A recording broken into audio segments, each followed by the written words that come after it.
Welcome to Riverstone, Amy, and today I'm going to be showing you our signature dish of the walleye cakes, which are of course an appropriate thing for the North Woods with all the walleye we have here.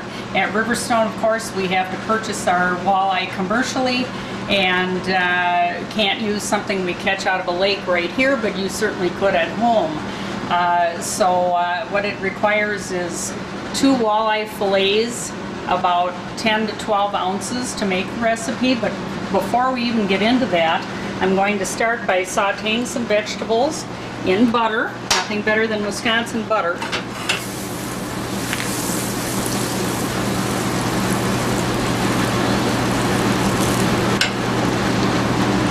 We'll melt our butter first, and then we're going to add green pepper. Small dice is preferable. And celery, again fairly small. Onion.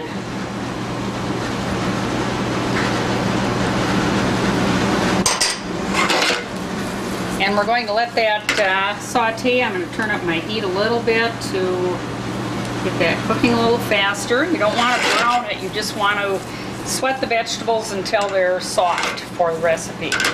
Alright, our vegetables are getting soft, and they're at the stage where we can turn our heat off, throw in our finely diced tomatoes, stir those in, and they'll cook slightly just from the heat of the vegetables that have been sauteing. We don't want our tomatoes to turn to tomato juice or real soft. We want a little bit of presence of the tomatoes in the recipe when we're done. So I'm just going to leave that as it is and go on to the next step of the recipe. The next part of the recipe, we are going to make what binds the entire walleye cake together, holds all of the ingredients, and that would be we're using canned Great Northern beans that have been drained. Just a 14-ounce can is plenty, so I'm putting that into the food processor. And lemon zest, obviously for flavor, and egg, very important.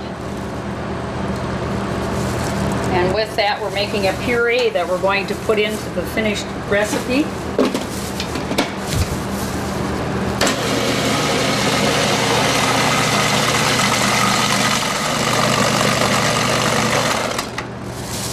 Okay, should be very smooth, like you can see. Like that. A little bit of texture there, but mostly smooth. Okay, Amy, we're going to put our walleye cakes together now.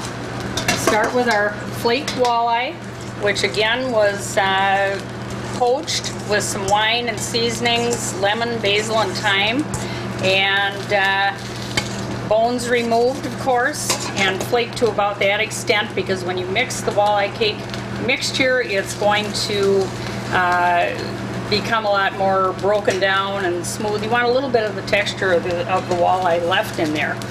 Then we're going to add our binder that we had mixed in the food processor, which is Great Northern beans and egg, lemon zest,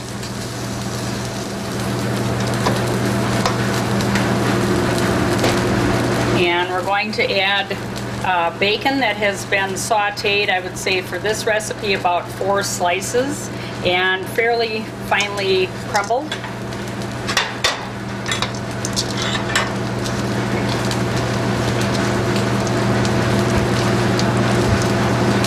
And we'll add the vegetable mixture that we sauteed just till it was soft, which again is green pepper, celery, onion, and then tomato at the end, the butter.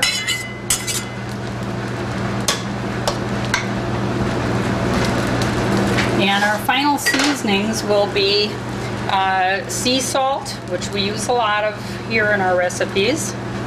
Sea salt tends to be a little less bitter than regular table salt, so we prefer that.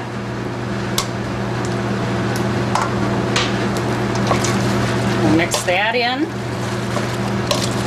You can see that the walleye is getting broken down a little more into a little finer consistency.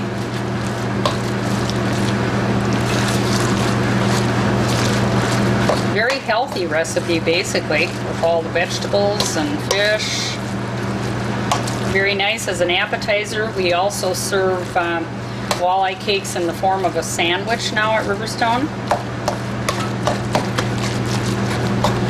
So once you get that fairly mixed in, we'll add our last seasoning, which you can kind of proceed cautiously on, and that is cayenne pepper to give it a little more bite. You can add more or less if you prefer more or less bite to the recipe, but it does add a lot of taste. And of course, when you're finished, like any recipe, adjust the salt to your taste. And the very last thing we're going to add are breadcrumbs, and the recipe calls for 1 to 2 cups because you're dealing with a fish which may vary slightly in size, and every recipe you make of this will be a little bit different. I usually put part of the breadcrumbs in, mix them in until they get to a point where you can patty them. Make them into, in the household recipe that I put together, I recommend 2 tablespoons of the mixture formed into a patty. And you can always add more before you make more of the recipe. Obviously, this is going to make quite a few cakes. Alrighty, we have 2 of our patties on the grill, and you can make these any size that you please. It'll just, you know, the larger the patty, the less you'll have from the recipe, but whatever suits the need that you have. Before I get to this stage, I like to refrigerate the mixture that we put together so that it is a little firmer and easier to patty. So I would recommend overnight if you can, or just for a couple of hours if you have that time. You could put them on the grill right away, but they're much better if you do refrigerate them first. And I'm going to check the other side. They're getting nice and golden brown.